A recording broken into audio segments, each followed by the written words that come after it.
Welcome to the Slop Temple. We pray this video helps. You'll start by confirming your carrier supports eSIM alongside a physical SIM so both lines can work. Once done, update iOS and back up your device to avoid data loss. This prevents activation hiccups. Make sure you have the SIM ejector and the carrier's QR code or activation code ready.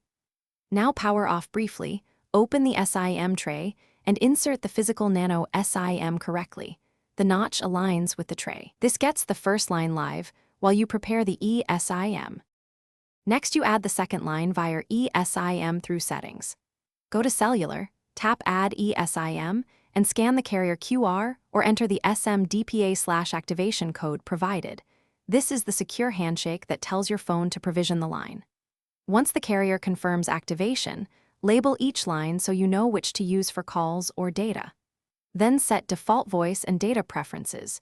Choose which line handles cellular data and which is for voice, because that influences behavior during calls and switching.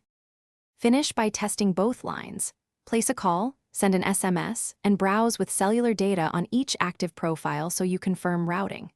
If a line shows no service or won't activate, restart your iPhone first to refresh network connections. That often resolves provisioning delays. If problems persist, contact your carrier and provide the iPhone's IMEI and eSIM activation details so they can verify provisioning. Finally, make sure your line labels and default settings match how you intend to use each number. Thanks for watching. Consider subscribing if we helped you.